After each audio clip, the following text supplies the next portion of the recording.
Selepas 2 penggal atau hampir 10 tahun menerajui Indonesia, sokongan rakyat negara itu terhadap Presiden Joko Widodo masih berada pada tahap tertinggi, mencecah 80% menerusi tinjauan pendapat Lembaga Survey Indonesia LSI. Banyak yang telah dilakukan dalam mentransformasikan republik berkenaan daripada aspek ekonomi dan kebajikan rakyatnya.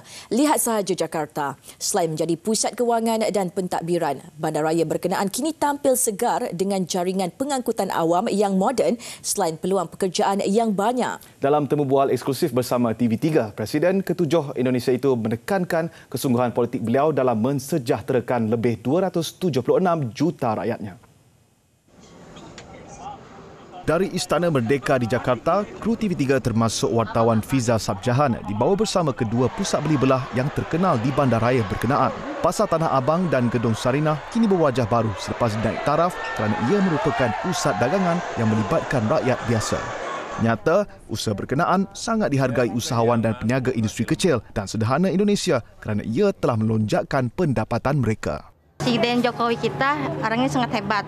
Dia membantu rakyat dan dia juga membantu perekonomian Indonesia. Jadi dia sama. Jadi tidak membeda-bedakan sama rakyatnya. Jadi dia saling membantu.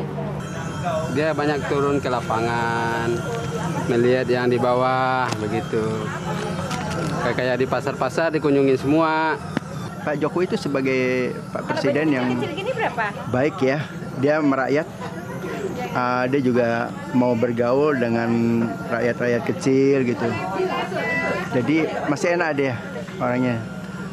Waktu jadi gubernur juga waktu itu dia datang ke sini. Nah dia juga enak. Jadi dia nggak pilih pandang bulu nih siapa gitu. Kalau yang sudah kan presiden dulu, kalau dekat rakyat kecil rada kurang ya. Kalau ini saya salut dengan Pak Jokowi. Bagi Presiden Jokowi sendiri, walaupun berbaki beberapa bulan lagi sebagai ketua negara, tanggungjawab dalam memastikan apa yang dirancang direalisasikan tetap menjadi keutamaan. Tidak sekadar membaca laporan menteri dan pegawai, beliau sendiri akan turun padang bertemu dengan rakyatnya. Basic need rakyat itu kita harus tahu. Kebutuhan dasar itu apa? Pertama, pendidikan, yang kedua kesehatan.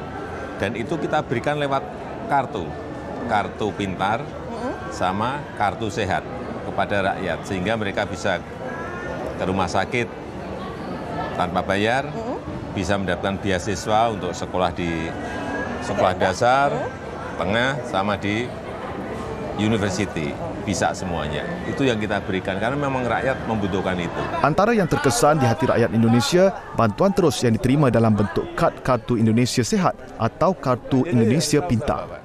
Dua keperluan asas iaitu kesihatan dan pendidikan diterima mereka yang layak tanpa sebarang bayaran atau gratis. Kita baru tahu kebutuhan mereka apa, mereka ingin apa, itu baru tahu. Sehingga desain policy-nya, desain kebijakannya menjadi benar. Kalau nggak tahu rakyat, nggak pernah dengar suara rakyat, mana bisa tahu? Ya. Hakikatnya, apa yang dilakukan Presiden Jokowi sejak menerajui Indonesia pada 2014 tidak tertumpu di Jakarta dan Kepulauan Jawa sahaja. Sumatera, Kalimantan, Sulawesi, Nusa Tenggara, Maluku dan Papua turut menerima limpahan pembangunan. Ia termasuk langkah berani memindahkan pusat pentadbiran ke Nusantara di Kalimantan. Jadi, tidak mustahil jika sokongan yang diterima Presiden ke-7 Indonesia ini masih utuh walaupun akan mengakhiri perkhidmatan kelak.